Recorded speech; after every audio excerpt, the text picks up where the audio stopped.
Terima kasih Pak Monang. Kita akan mendengarkan firman Tuhan yang diambil dari Yesaya 18, Yesaya 19, dan Matius 11. Pertama-tama, Bu Santi, silakan berdoa dulu Bu untuk firman Tuhan. Mari kita berdoa. Segala puji syukur hanya kepada Bapa. Begini kami siapkan hati kami untuk mendengarkan firman-Mu, untuk dipenuhi firman-Mu Tuhan. Urapi hamba-Mu Pastor Fauzan, berikan hikmat untuk cakap mengajar kami, dan berkati kami semua yang mendengarkan dan menyaksikan dan pagi ini Tuhan. Terima kasih Tuhan Yesus. Haleluya. Amin. Amin. Terima kasih Bu Santi. Bu Nerliana, baca Yesaya 18 ya. Pak Apengkue, nanti baca Yesaya 19 ya Pak. Terus Naomi baca Matius 11. Silakan Bu Nerliana, Shalom.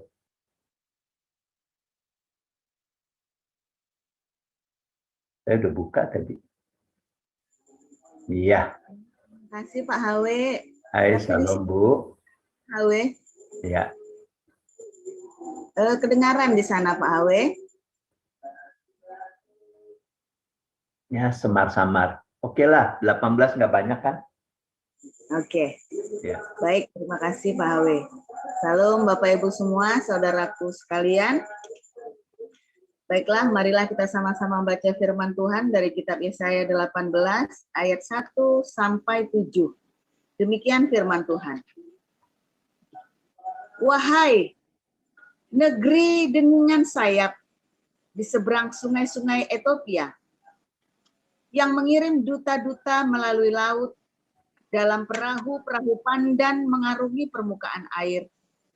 Pergilah, hai utusan-utusan yang tangkas, kepada bangsa yang jangkung dan berkulit mengkilap, kepada kaum yang ditakuti dekat dan jauh, yakni bangsa yang berkekuatan ulet dan lalim, yang negerinya dilintasi sungai-sungai. Hai semua penduduk dunia, hai orang-orang yang mendiami bumi, apabila panji-panji dinaikkan di gunung-gunung, lihatlah, apabila sangkakala ditiup, dengarlah, sebab beginilah firman Tuhan kepadaku. Aku akan menjenguk dari tempat kediamanku dengan tidak bergerak, seperti hawa panas yang mendidih waktu panas terik, seperti kabut embun di panas musim menuai. Sebab sebelum musim buah, apabila waktu berbunga sudah berakhir, dan gugusan putik menjadi buah anggur yang hendak masak, maka Tuhan akan mengerat ranting-rantingnya dengan pisau pemangkas dan menyisihkan carang-carangnya dengan memancungnya. Semuanya itu akan ditinggalkan bertumpuk-tumpuk bagi burung-burung buas di pegunungan dan bagi binatang-binatang di hutan. Pada musim panas, burung-burung buas akan bermukim di situ, dan segala binatang hutan pada musim dingin. Pada waktu itu juga persembahan akan disampaikan kepada Tuhan semesta alam dari kaum yang jangkung dan berkulit mengkilap, dan dari kaum yang ditakuti dekat dan jauh, yakni bangsa yang berkekuatan ulet dan lalim, yang negerinya dilintasi sungai-sungai ke tempat nama Tuhan semesta alam, yaitu Gunung Sion. Demikian. Terima kasih Bu Nerliana. Pak Apengkue, silakan Pak. Saya lanjutkan. Ucapan ilahi terhadap Mesir. Lihat, Tuhan mengendarai awan yang cepat dan datang ke Mesir. Maka berhala-berhala Mesir gemetar di hadapannya, dan hati orang Mesir merana hancur dalam diri mereka. Aku akan menggerakkan Mesir melawan orang Mesir, supaya mereka berperang setiap orang melawan saudaranya, dan setiap orang melawan temannya. Kota melawan kota, kerajaan melawan kerajaan. Semangat orang Mesir menjadi hilang dan rancangannya akan kukacaukan. Maka mereka akan meminta petunjuk kepada berhala-berhala dan kepada tukang-tukang jampi, kepada arwah dan kepada roh-roh peramal. Aku akan menyerahkan orang Mesir ke dalam tangan seorang tuan yang kejam, dan seorang raja yang bengis akan memerintah mereka. Demikianlah firman Tuhan semesta alam. Air dari sungai Nil akan habis, dan sungai itu akan menjadi tohor dan kering, sehingga terusan-terusan akan berbau busuk, dan anak-anak sungai Nil akan menjadi dangkal dan tohor. Gelagah dan teberau akan mati rebah. Rumput di tepi sungai Nil dan seluruh tanah persemaian pada sungai Nil akan menjadi kering ditiup angin dan tidak ada lagi. Para nelayan akan mengaduh dan berkabung, yaitu semua orang yang memancing di sungai Nil. Semua orang yang menjala di situ akan merana juga. Orang-orang yang akan mengolah lenan akan mendapat malu. Demikian juga tukang-tukang tenun kain putih. Mereka yang menenun akan remuk hatinya. Segala pekerja upahan akan bersedih hati. Para pembesar Zoan adalah orang-orang bodoh belaka. Para penasehat Firaun yang paling bijaksana memberi nasihat yang dungu. Bagaimana kamu dapat berkata kepada Firaun, aku ini anak orang-orang bijaksana, anak raja-raja zaman purbakala. Di manakah orang-orang bijaksanamu? Biarlah mereka mengumumkan kepadamu serta memberitahukan apa yang diputuskan Tuhan semesta alam tentang Mesir. Para pembesar Zoan bertindak tolol. Para pembesar Memphis sudah terpedaya. Para pemuka suku-suku mereka telah memusingkan Mesir. Tuhan telah mencurahkan di antara mereka suatu roh kekacauan, dan mereka memusingkan Mesir dalam segala usahanya. Sehingga seperti seorang mabuk yang pusing waktu muntah-muntah, dan tidak ada usaha Mesir yang akan berhasil, yang dilakukan oleh pemimpin dan pengikut, oleh pemuka dan orang biasa. Bahwa waktu itu orang-orang Mesir akan seperti orang-orang perempuan. Mereka akan gemetar dan terkejut terhadap tangan Tuhan semesta alam yang diacungkannya kepada mereka. Maka tanah Yehuda akan menimbulkan kegemparan di antara orang Mesir.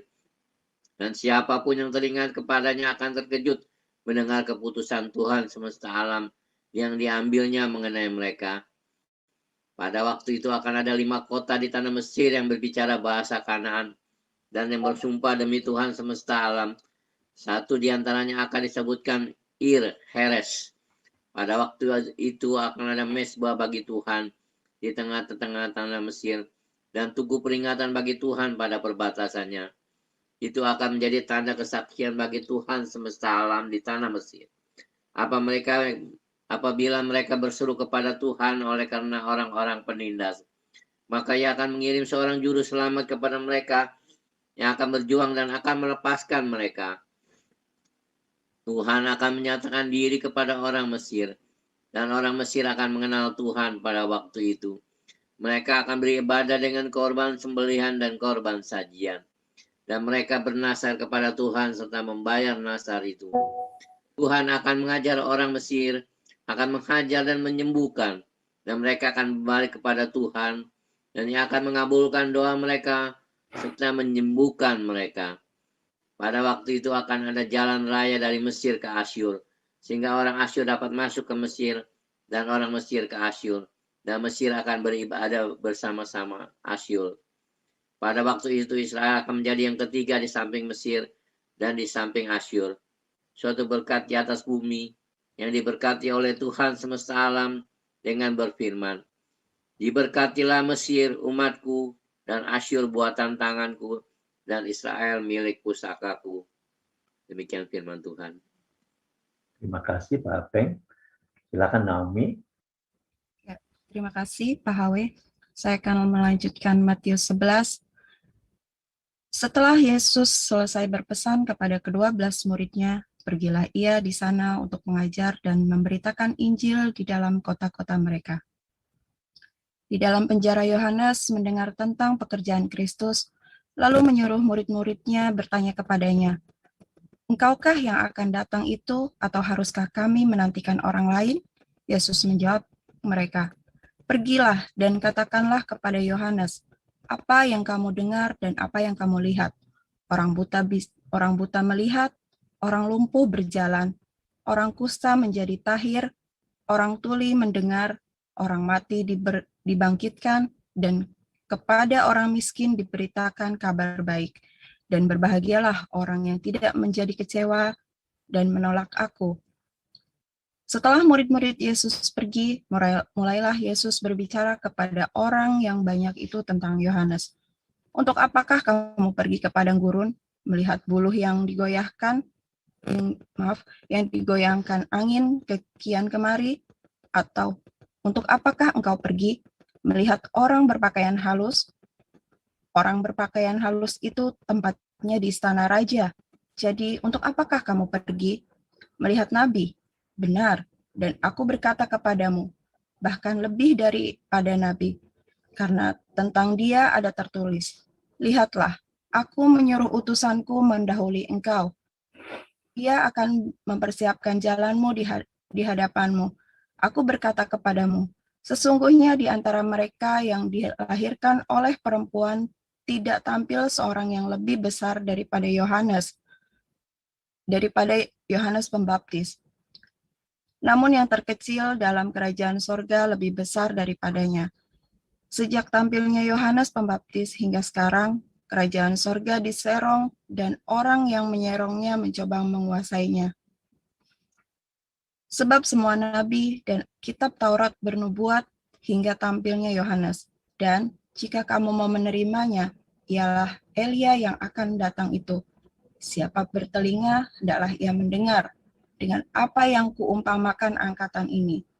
Mereka itu seumpama anak-anak yang duduk di pasar dan berseru kepada teman-temannya, "Kami meniup seruling bagimu, tetapi kamu tidak menari. Kami menyanyikan kidung duka, tetapi kamu tidak berkabung.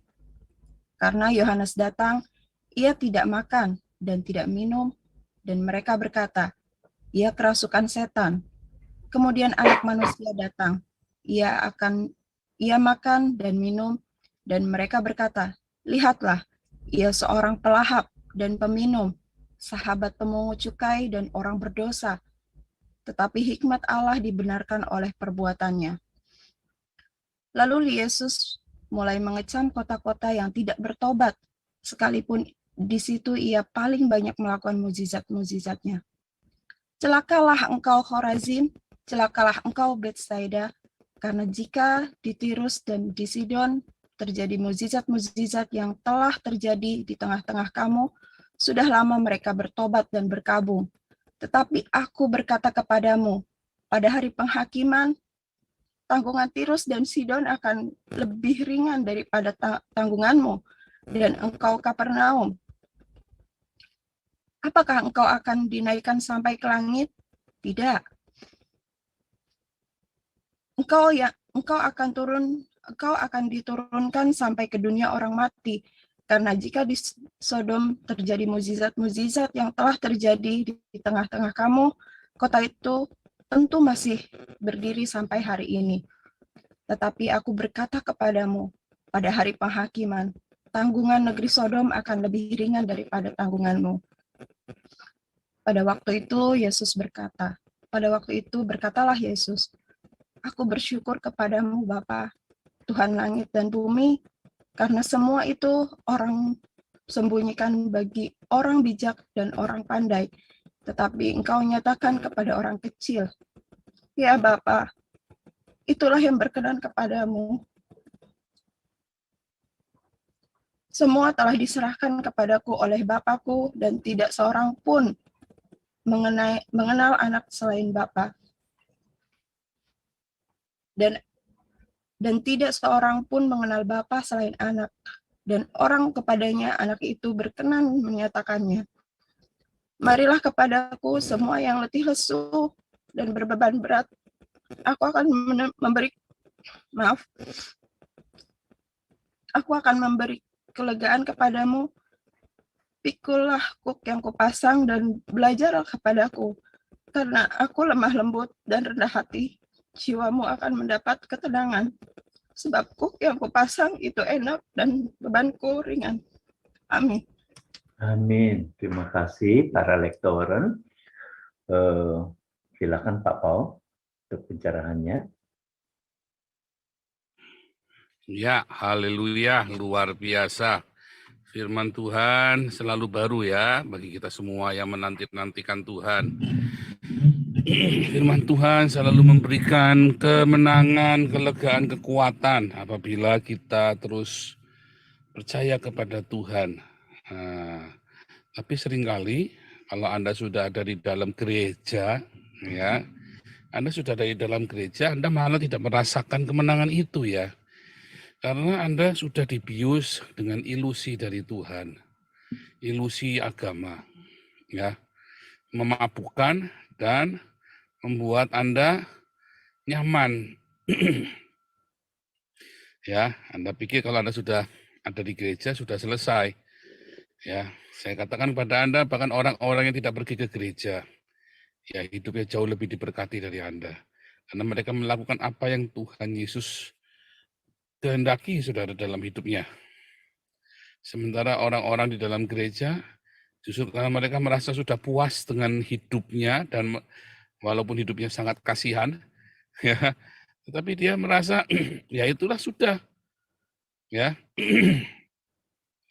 mereka pun di dalam hati kecilnya bertanya-tanya, tapi mereka tidak mengerti. Sebab kata Pak Pendetanya, ya begitu. Ya.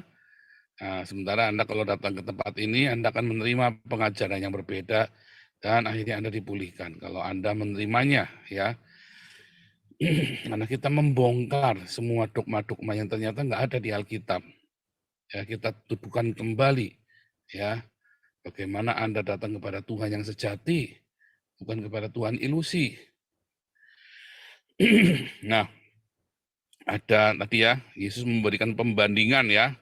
Nah, sebenarnya ada 3 kota yang dikutuk oleh Tuhan dalam perjanjian baru ya. Tadi apa? Selain Betsaida tadi, selain Betsaida, Kapernaum ya. Nah, sorry ya, tertutup tadi saya sudah buka. Ya, selain Korasim, Betsaida, ya ada Kapernaum ya, saudara ya, Kapernaum itu justru di mana dia banyak melakukan banyak mujizat, ya. Tapi justru orang-orang itu tidak menjadi percaya, ya. Di Betsaida, di Kapernaum sama di Korasim, ya. Saudara, kalau Anda membandingkan dengan tadi ya Mesir dengan Syria, ya Yesus malah nggak pernah pergi ke Mesir, saudara. Yesus malah nggak pernah pergi ke Syria di zaman di dunia ini ya, selama Yesus 33 tahun di muka bumi. Tapi dikatakan oleh Yeshayahu dalam kitab keselamatan itu, ya Mesir, ya dan Asyur akan mengalami pemulihan besar, ya. Dan Israel menjadi pusakanya, ya Israel menjadi pusaka, Mesir dan Asyur justru yang akan mengalami pemulihan besar. Kalau kita melihat, memang keselamatan itu berawal dari tanah Israel, Yudea, saudara. Tapi kemudian di Alexandria terjadi kebangunan rohani, saudara ya. Di Alexandria itu orang-orang itu banyak yang menjadi Kristen kemudian. Dan Alexandria itu yang sudah hancur, Mesir itu yang sudah hancur itu, kemudian dibangun lagi, saudara, oleh pemerintahan Kristen. Sampai akhirnya tahun 900-an ya, tahun 900-an, kemudian ditaklukkan oleh Bani Fatimid ya, oleh Khilafah Fatimid, oleh Islam ya, dan ya remuk lagi, saudara ya, miskin lagi. Nah, tapi waktu itu Mesir mengalami kejayaan di masa pemerintahan, di mana kekristenan kemudian dibangun di sana. Syria juga sama, saudara ya, daerah Syria sampai ke Babel, ya bahkan surat Petrus itu ditulis kepada orang-orang di pembuangan di Babel ya, saudara ya. Tapi Lihat, kekristenan mengalami kemajuan yang luar biasa di daerah Syria, saudara ya. Makanya ada Kristen Ortodoks Syria itu. Orang-orang Islam itu sholatnya niru Kristen Ortodoks Syria. Ya. Nah, jadi nubuatan itu kemudian digenapi ya, di mana mereka kemudian menyerukan nama Tuhan, yaitu Tuhan Yesus Kristus. Yasya, Yahu atau Yehova, Yasya. Yehosua, sama ya. Yehosua adalah kata kerja, kalau Yasya, Yahu adalah kata benda. Ya. Nah, Anda lihat bagaimana keselamatan itu diterima oleh bangsa-bangsa asing, ya, sementara orang-orang di dalam komunitasnya itu, ya, justru nggak menerima keselamatan seperti Betsaida, Koraisim, dan apa tadi dikatakan Kapernaum ya, Kapernaum 3 kota itu tadi ya. Dikatakan kalau Tirus dan Sidon ini adalah kota-kota Kanaan ya, yang dihancurkan oleh Tuhan ya. Kota-kota Kanaan yang dihancurkan oleh Tuhan itu di daerah orang Libanon ya. Ini adalah pembanding saudara ya. Ada kota yang dihancurkan, tapi ada kemudian negara ya, three kingdom ini kan. Kalau Anda tarik garis itu lurus saudara. Mesir, Israel, Asyur. Itu garis yang lurus saudara. Satu garis lurus. Ya, Mesir adalah tempat di mana terjadi perbudakan. Asyur itu adalah bangsa yang menaklukkan Israel, saudara. Ya, Israel keluar dari perbudakan Mesir, lalu menjadi bangsa yang besar, lalu hancurnya oleh Asyur. Lalu dihancurkan oleh Asyur. Nah, Yesaya itu hidup di zaman Asyur menghancurkan Israel, saudara ya. Yesaya itu hidup ketika Israel itu dibawa semua ke pembuangan, hilang 10 suku itu, saudara. Ya, tetapi yang dinubuatkan oleh Yesaya tentang keselamatan itu terjadi beneran ya. Maka seluruh Asyur itu, yaitu yaitu Kristen Syria yang menjadi wilayah Kristen Syria basis kekristenan, yang bahkan kemudian dijadikan ritualnya kemudian diambil oleh Islam ya. Kristen Syria, sholatnya itu kan persis itu ya. Nah, Mesir juga sama ya. Kalau kita melihat Mesir ini, Alexandria ini menjadi salah satu kota Kristen, kota yang menjadi sejarah yang ditulis dalam sejarah kekristenan ya. Di dalamnya ada Codex Alexandrinus ya, dan beberapa arkeologi peninggalan Kristen di zaman itu, saudara. Luar biasa ya, saudara ya. Mengapa Tuhan justru membiarkan ya seluruh Israel, kota-kota besar ini ya, Kapernaum, Betsaida, dan Korasim ini menjadi hancur, remuk, sementara bangsa-bangsa lain ya justru malah diselamatkan. Karena kadang-kadang kita ini ya, kebanyakan dari kita ini kemudian merasa, saudara, merasa kita ini adalah pemilik perjanjian. Lalu sudah, saudara. Ya kan, Anda menggampangkan, ngeremehkan. Banyak anak-anak, orang-orang yang pengusaha-pengusaha sukses, lalu mereka mendidik anaknya, saudara. Anaknya ini tidak menghargai kerja keras orang tuanya, lalu dihambur-hamburkan. Sementara si pengusaha ini, dia punya anak angkat, saudara ya. Mungkin dia pembantunya, atau bekas jongosnya, ya, yang tukang office boy-nya, yang cleaning service, dididik dari muda.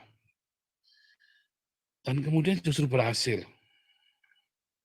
Banyak ya, banyak. Karena sang anak merasa, ya sudah, saya tanpa bekerja apapun, saya akan mewarisi semuanya. Sementara outsider itu, orang yang dari luar, ya, dia mengucap syukur, sangat menghargai sekali pemberian itu. Sering saya ingatkan kepada Anda, jangan sampai Anda yang ada di dalam komunitas Kristen, Anda tidak merasakan berkat Tuhan. Keluargamu berantakan, perekonomianmu hancur, ya, kehidupanmu tidak karu-karuan, Anda sendiri masuk ke dalam perzinahan, sakit penyakit yang nggak jelas, dan yang Anda sendiri nggak bisa menerimanya, saudara ya. Ada sakit penyakit yang Anda bisa mengucap syukur atasnya, dan Anda tetap bisa melayani. Ada hal yang Anda nggak bisa lepas dari problem itu, yang sampai hidupmu itu hancur-hancuran. Bukan hanya hidupmu, keluargamu, anak-anakmu hancur-hancuran. Beda ya. Kenapa ada orang sakit tetapi hidup keluarganya terkendali? Ya karena di situ ada Tuhan Yesus dalam sakitmu. Tapi ada yang nggak ada masalah, sebenarnya nggak ada masalah, tapi wah bisa masalah terus, bisa nggak karu-karuan. Kenapa? Karena nggak ada Yesus di sana. Nah itu seperti itu, saudara. Tetapi orang-orang yang di luar komunitas Kristen, orang Buddha, orang kejawen, orang dari kepercayaan yang bahkan tidak pernah ke gereja, mereka banyak mendengar ya tentang Tuhan Yesus. Mereka baca Alkitab. Mereka tidak bersimpati dengan gereja. Karena gereja mengajarkan hedonisme. Tapi mereka belajar sendiri kitab suci, saudara. Dia penasaran, dia cari guru-guru ya, yang benar-benar tulus hatinya. Lalu dia mendapatkan Kristus di sana, dia menemukan Kristus di sana. Dan mereka hidupnya diberkati, dia lakukan apa yang Tuhan Yesus ajarkan. Sementara orang-orang di gereja tidak melakukan apa yang Tuhan Yesus ajarkan. Itu fakta, saudara. Ya, itu fakta. Anda berakrobat di gereja, ya jempalitan, ya peting-tingan di gereja, ya. Sementara padahal Anda tidak melakukan apa yang Tuhan Yesus lakukan. Anda sedang terbius dengan hingar-bingar acara gereja tanpa Anda memperhatikan bahwa ternyata Anda tidak bertumbuh, bahwa ternyata Anda tidak berbuah. Sementara orang-orang di luar Kristus, di dalam ketidaktahuan mereka, ya mereka melihat, ya ajaran Tuhan Yesus itu benar. Dan mereka kemudian melakukan apa yang Tuhan Yesus ajarkan. Lalu mereka diberkati, saudara. Keluarganya dijaga, diberkati. Ya, saya banyak sekali ketemu dengan orang-orang seperti ini ya, saudara ya. Yang orang yang tidak ke gereja, ya. Bahkan mereka nggak mau ke gereja. Kenapa? Wah, gereja itu fanatik. Di sini orang-orang yang nggak mau ke kelenteng. Kamu orang Tionghoa tapi nggak mau ke kelenteng. Orang Tionghoa tapi menghina orang Tionghoa sendiri. Iya kan? Yak Cengbeng nggak mau. Akhirnya keluarganya pecah. Iya kan? Zaman saya waktu kecil ya. Kalau zaman sekarang sudah banyak orang-orang Buddha, orang-orang Konghucu ke gereja. Tapi pun akhirnya jadi kacau ya, saudara ya. Jadi ruwet di gerejanya. Mereka membandingkan, ya kalau di kelenteng orang di kelenteng lebih baik. Ini mah orang di wihara lebih baik. Banyak sampai kepada saya, saudara.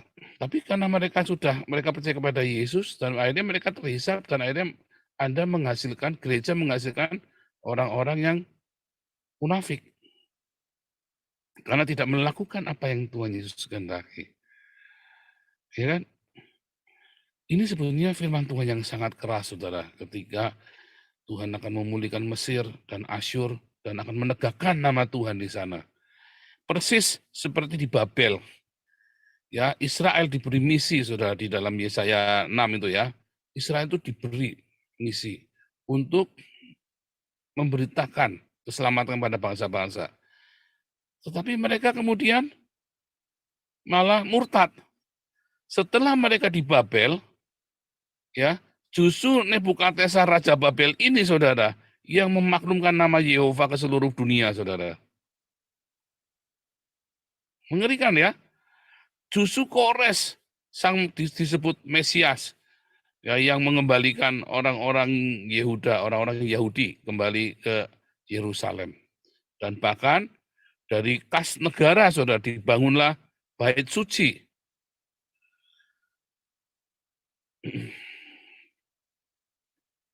Saudara kalau melihat ya, banyak orang-orang yang bukan Kristen yang justru mendukung perjuangan kita loh, saudara. Yang mereka bukan Kristen.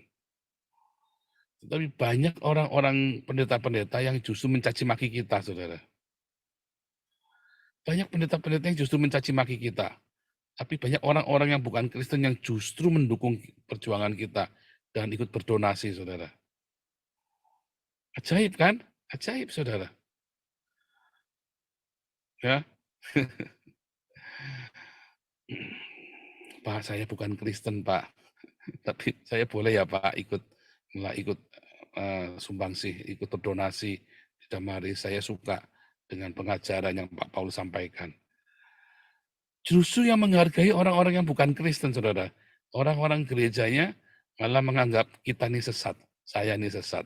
Ajaib ya, saudara ya. Ajaib, saudara. Ajaib. Orang-orang gerejanya sibuk dengan dogma, nggak ada buahnya.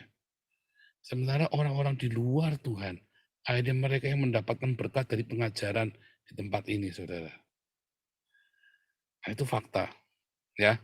Tapi saya berdoa pada hari ini Anda semua yang ada di Embun Pagi ini, Anda bisa menikmati berkat Tuhan. Anda mengalami Tuhan. Ya, Anda mengalami janji-janji Tuhan. Ya, bukan seperti tadi ya, bukan seperti Betsaida, Korazim sama Kapernaum.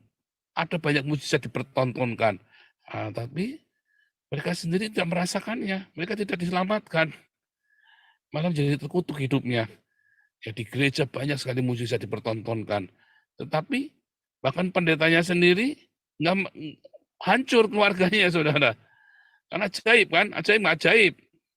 Nah, bagaimana dengan Anda, dengan saya? Kita mau supaya kita berbuah, bertumbuh berbuah. Supaya kita dipeliharakan, saudara. Kita menjadi milik pusaka Allah. Ya, sama dengan Asyur dan Mesir. Yang kemudian mereka menyembah Tuhan. Orang-orang yang di luar gereja, di luar Kristen, malah kemudian mereka berbuah diberkati oleh komunitas ini, sementara gereja-gereja yang mencaci maki. Nah, saudara dari mana? Semua keputusan ada pada kita sendiri. Tuhan Yesus memberkati.